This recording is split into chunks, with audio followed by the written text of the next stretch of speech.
Hey, this is Jimmy, and I want to welcome you to the Auto Wrap Shop Marketing Pros four-part mini-series.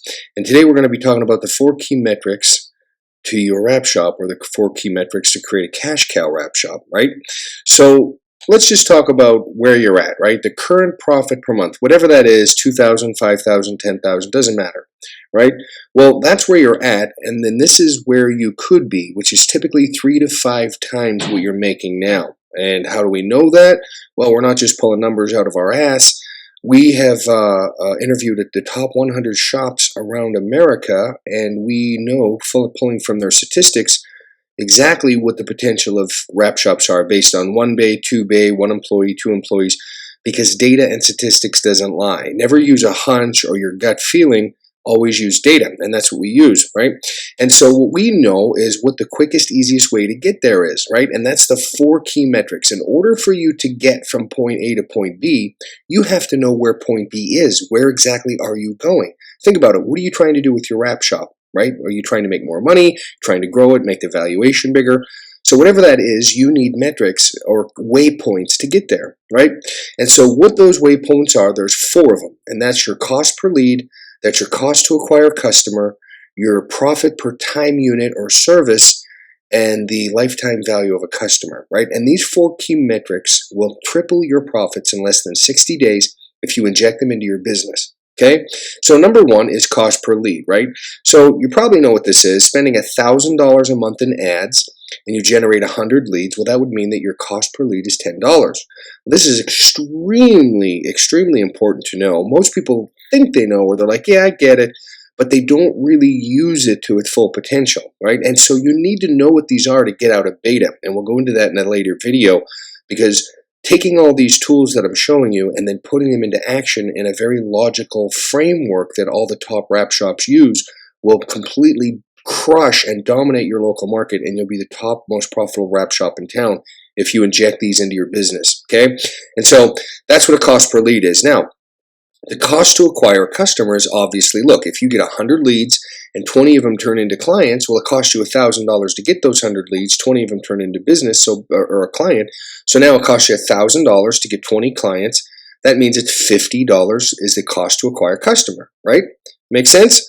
But the third one's a little more elusive, and a lot of the wrap shop owners that we interviewed for our book, Wrap Shop Marketing Secrets, when we interviewed them, they really didn't understand this part of it, and this is a gold mine, guys. This is an ATM machine if you use it right.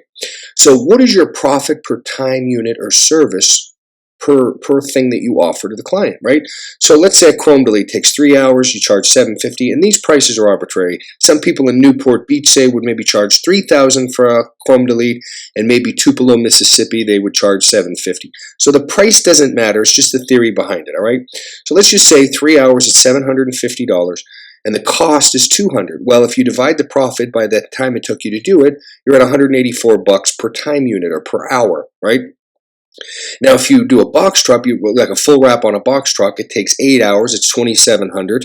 The costs are $700. You divide the $2,000 by 800 or by 8 hours, and now the box truck the price per time unit or service is $250, right? And then let's say that you do a PPF, a full wrap, right? And you calculate that you're $368 for a full wrap. Well, wouldn't it make sense to just try and push your company just to do full wraps, PPF wraps, because you're making 3 times more per hour than you would with anything else? See, if I know that my cost per to acquire a customer for Chrome delete is $50, and I'm going to make $184, but my cost to acquire a customer for a PPF is $100, but yet I make $360 an hour, $368, then I can double my shop's monthly profit if I simply focus my marketing and my message and my feel to attract mostly PPFs and simply increase my ad spend by a few hundred a week. See, if you're spending, say, $1,000 a month just to drive any old wrap shop lead service, and you take all the projects because you never know where something's coming from, so you'll take the Chrome, like whoever's willing to hire you, you're willing to work for, then typically you hinder yourself, right? So let's say you're making $19,000 a month profit, hypothetically, by taking anybody that's willing to drive up and hire you to do whatever. But instead, you start identifying your best profit per time unit and say it was PPFs, and you just laser focus your campaign to attract just those leads, and you spend $2,000 a month, twice as much in ad spend, but now you're making $37,000 a month in profit. Wouldn't it be important to identify what your best profit per time unit is and just go after that? And so that is a huge thing that most people doesn't do, and I really highly recommend that you do that. And then the last one that a lot of people don't understand is, what is your average upsell or cross-sell percentages? Okay, so first, what is an upsell? Okay, an upsell is they came in for a partial wrap and ended up with a full wrap or something like that, right? They ended up with a higher price service than they expected when they came in. Now, a cross-sell is they came in for a partial wrap and ended up with some extras to complement that original service, like headlight, smoking, or the tail lights, or they just PPF the hood or quarter panels, right? Because this is important, and the reason is, say you do a box truck for $2,800, and every time you try and cross-sell an additional or related service and they turn you down, right? Like you try and say, hey, you should let me PPF the hood or panels, or maybe you should let me put the logo on the doors or something. And they're like, nah. But every time you do a service guy, like say a contractor or a roofer, say every time a roofer comes in for a partial wrap, and say it's like $1,700, but you notice that most of them you could sell an additional $1,400 worth of fast, easy add-ons. Wouldn't that be better? Because what happens is the box truck just took 8 hours for $2,800 at $2K profit.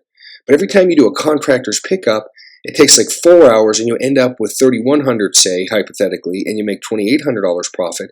Well, you can have twice as much money per day doing the contractor's truck and letting go of the box trucks. So you need to identify what your most profitable services are, and what type of client is the most likely to upsell, because it makes a massive difference. But not only that, but if you knew that over half would cross-sell for an average of an extra $1,400 additional service, wouldn't you want to sell them just a hair cheaper than anyone else, get them in the door, and then make up the profit on the upsell?